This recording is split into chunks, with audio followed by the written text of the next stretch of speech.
Hello दोस्तों, good morning students.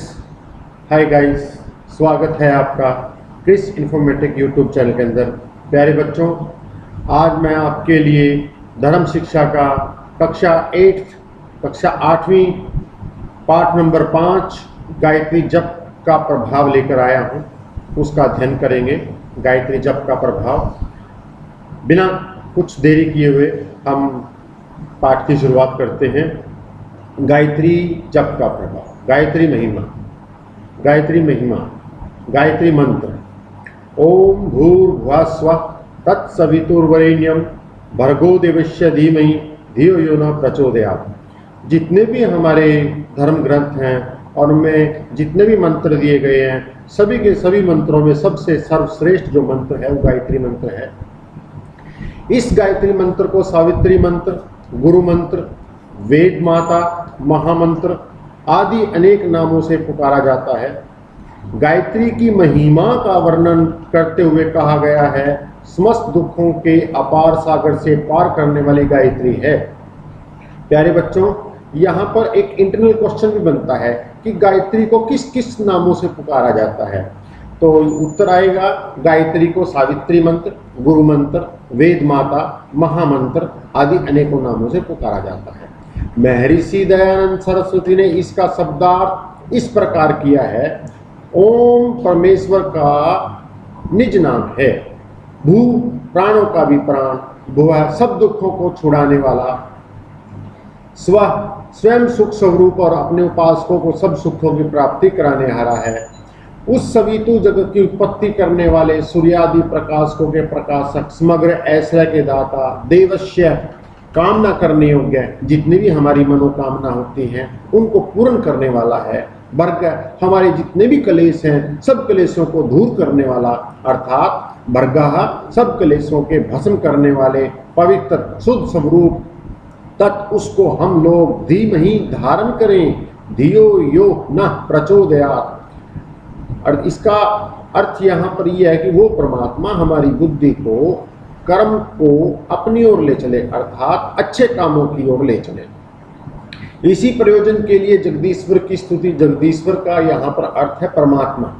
परमात्मा की स्तुति, प्रार्थना, उपासना और किसी उपास्य इष्ट देव, जैसे हम घर में किसी की शिव की पूजा करते हैं, किसी भी देवी देवता की पूजा करते हैं, उपास्य जिसकी हम उपासना करते हैं, इष्ट देव को उसके यहाँ पर तुल्य है, तुल्य या उससे अधिक नहीं मानना चाहिए। इस मंत्र द्वारा सारे विश्व को उत्पन्न करने वाले परमात्मा का जो उत्तम तेज है उसका ध्यान करने से बुद्धि की मलिनता दूर होती है, हमारी बुद्धि साफ होती है और इसलिए इसको बुद्धि का मंत्र भी कहते हैं।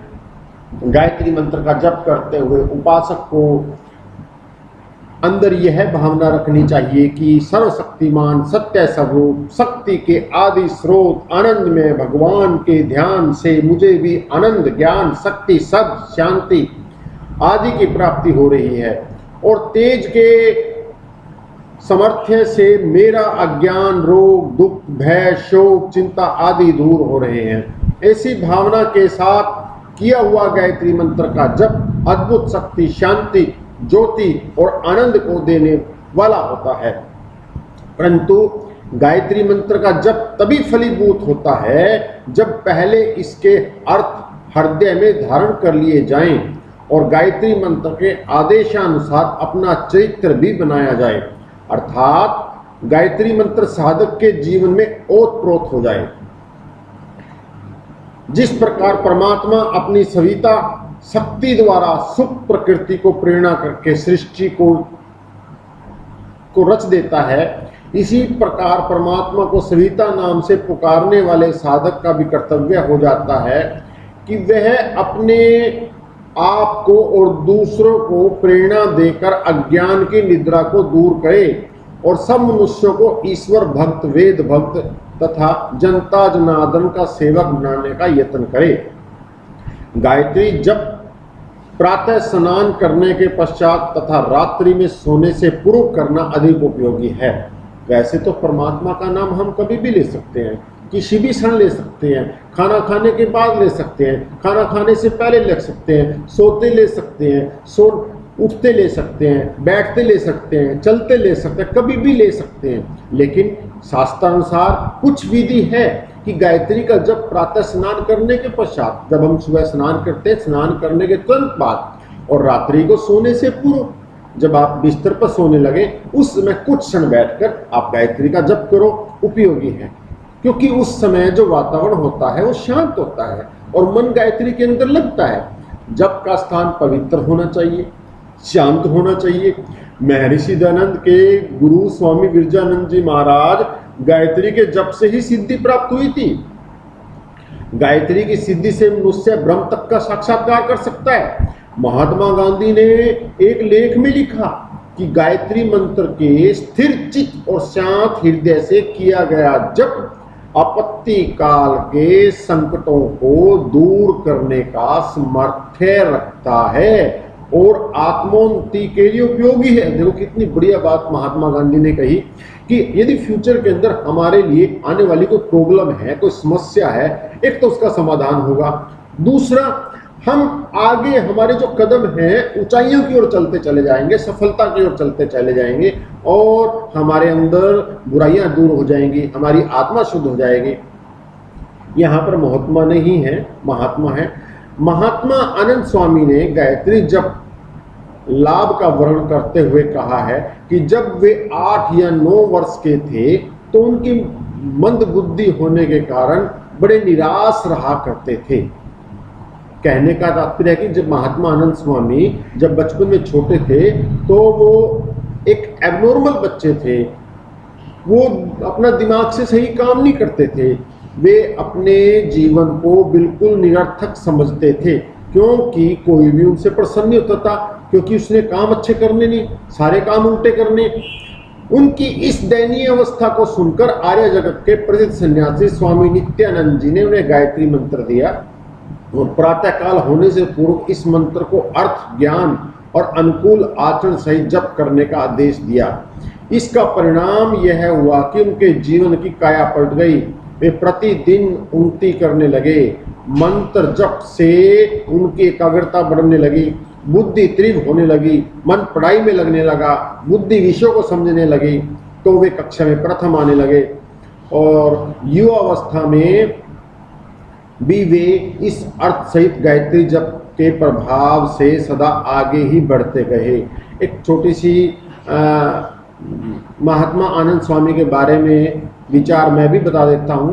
4th क्लास की DS बुक धर्म शिक्षा की किताब में एक है कि महात्मा आनंद स्वामी जब गायत्री मंत्र का जप करने लगे तो उनको दूध और जलेबी बहुत अच्छी लगती थी, तो गायत्री के जप के प्रभाव से उनको दूध और जलेबी भी हर रोज मिलने लगी।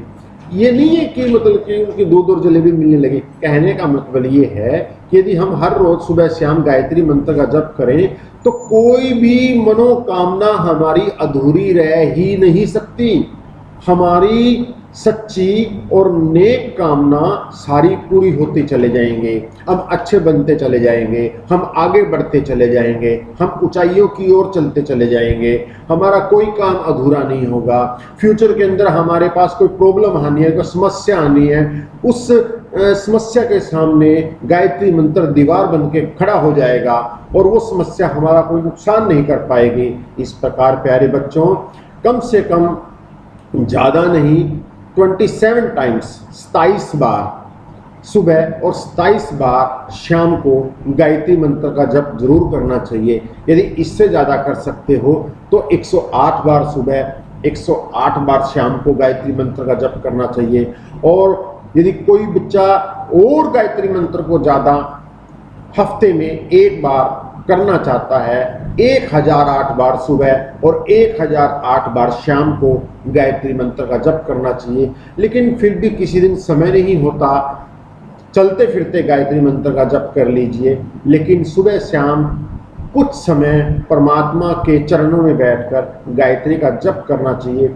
और हमें ये लगता है कि हम इतना जप कैसे करें, कोई बात नहीं, आप घड़ी के अंदर देखकर 10 मिनट तक सिर्फ 10 मिनट तक गायत्री मंत्र का जप कीजिए, फिर देखिए आपकी जीवन के अंदर कितनी उन्नति आएगी, कितनी हरियाली आएगी, कितने आप आगे बढ़ते चले जाएंगे। ये गायत्री मंत्र का जप अर्थ है। और लास्ट में यही कहा है कि हमें श्रद्धा और विश्वास होना चाहिए गायत्री मंत्र को जपते हुए, एकाग्र मन से अर्थ, और गायत्री मंत्र को जप करते हुए अर्थ भी होना चाहिए, चिंतन सहित गायत्री मंत्र का जप करना चाहिए। अब हम अभ्यास के क्वेश्चनों की ओर चलेंगे। गायत्री मंत्र लिखिए। ये एक धर्म शिक्षा का प्रोजेक्ट भी है, मैं अक्सर अपने बच्चों को दिया करता हूँ, और ये पेपर में भी कई बार धर्म शिक्षा के पेपर में 8th क्लास के आता है, गायत्री मंत्र के लिखिए 3 मार्क्स का एक क्वेश्चन आता है। ओम भूर्भुवः तत्सवितुर्वरेण्यं भर्गो देवस्य धीमहि धियो यो न प्रचोदयात्। जैसे ही ये वीडियो आपके सामने आएगी तो तुरंत आप गायत्री मंत्र को 10 टाइम्स 10-10 बार अपनी कॉपियों के अंदर लिख कर देखोगे। फिर दूसरा क्वेश्चन है, सेकंड क्वेश्चन है, गायत्री मंत्र का अर्थ लिखिए। ओम यह परमेश्वर का निज नाम है, भू प्राणों का प्राण। अब इस जीवन के अंदर कोई भी मतलब जीव है, चाहे वो आकाश का हो, चाहे वो पाताल का हो, चाहे वो धरती का हो, चाहे वो जल का हो, चाहे वो नभ का हो, यदि वो जीव है और उसके अंदर जीवन है तो जीवन भू की शक्ति उनके अंदर प्रदान करती है। भू है सब दुखों को छुड़ाने वाला, हमारे सारे दुखों को विनाश करने वाला, स्वयं सुख स्वरूप अपने उपासकों को सब सुखों की प्राप्ति कराने वाला है।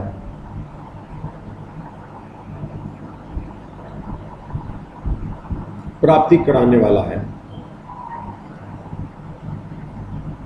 सवितु सब जगत की उत्पत्ति करने वाले, सूर्यादि प्रकाशकों के भी प्रकाशक, समग्र ऐश्वर्य के दाता, देवस्य कामना करने योग्य, हमारी सभी मनोकामना, हम यदि धरती पर हैं और समाज के अंदर हमारा जीवन है, हम परिवार के अंदर हैं, तो हमारी अनेकों कामनाएं होती हैं, और सभी कामनाओं को पूर्ण करने वाला, सब कलेशों को भस्म करने वाला। परिवार के अंदर कोई भी कलह क्लेश है, गायत्री मंत्र से सब नष्ट हो जाते हैं। कोई भी ऐसा कलेश परिवार के अंदर रह ही नहीं सकता जिसका गायत्री मंत्र विनाश ना कर सके। इसलिए प्यारे बच्चों, सुबह शाम हर पल हर क्षण गायत्री का सुमिरन करना चाहिए। तत् उसको हम सभी लोग धीमहि धारण करें। धियो धियो बोलते हैं प्यारे बच्चों हमारी, यो ना हमारी बुद्धि को प्रचोदयात्, अर्थ है कि हमारी बुद्धि को अपनी कर्म की ओर ले चले, अर्थात अपने अच्छे कामों की ओर ले चले। थर्ड क्वेश्चन है, गायत्री की महिमा का वर्णन कीजिए।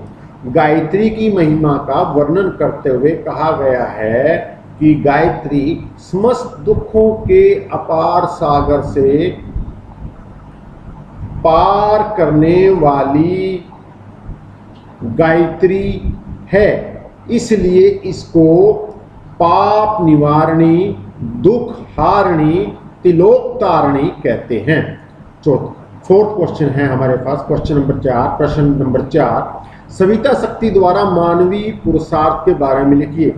जिस प्रकार परमात्मा अपनी सविता शक्ति द्वारा सुख प्रकृति को प्रेरणा करके सृष्टि की रच देता है, या अर्थात सृष्टि की रचना करता है, इसी प्रकार परमात्मा को सविता नाम से पुकारने वाले साधक का भी कर्तव्य हो जाता है कि वह अपने आप को दूसरों को प्रेरणा देकर अज्ञान की निद्रा को दूर करे और सब मनुष्यों को ईश्वर भक्त, वेद भक्त तथा जनता जनार्दन का सेवक बनाने का यत्न करे। 5वां प्रश्न है, गायत्री मंत्र के जप की विधि, समय तथा जप के स्थान को बताएं। गायत्री का जप प्रातः स्नान करने के पश्चात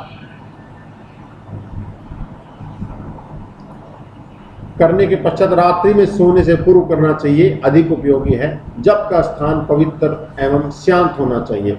महात्मा गांधी के गायत्री के विषय में विचार लिखिए। गायत्री मंत्र का स्थिर चित्त और शांत हृदय से किया गया जप आपत्ति काल के संकटों को दूर करने का सामर्थ्य रखता है और आत्मोन्नति के लिए उपयोगी है। प्रश्न नंबर 7, स्वामी विरजानंद और महात्मा आनंद स्वामी को प्राप्त हुए गायत्री जप के फल का उल्लेख कीजिए। स्वामी विरजानंद जी महाराज को गायत्री के जप से ही सिद्धि प्राप्त हुई।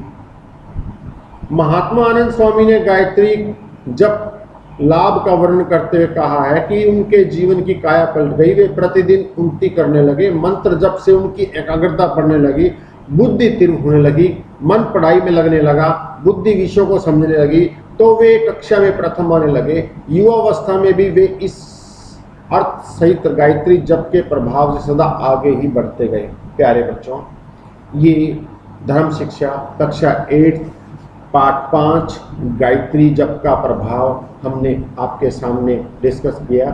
और सबसे पहले मैंने आपको पाठ को पढ़ाया क्योंकि ये ज़रूरी है, क्योंकि कई बच्चे ऐसे हैं जिनके पास बुक्स नहीं हैं। वो पहले इस पाठ को सुने, पढ़ें, उसके बाद आप प्रश्न उत्तर करें। आपको फ़ायदा तभी होगा जब आप ये वीडियो पूरी और कंप्लीट देखेंगे, तभी आपको इस वीडियो का बेनिफिट होगा और गायत्री जप का प्रभाव पूरा चैप्टर आपकी समझ में आ जाएगा। मैंने कोशिश की है कि आप लोगों के लिए चैप्टर का पूरा पाठ और उसके प्रश्न उत्तर एक ही वीडियो के अंदर डालने की कोशिश की है।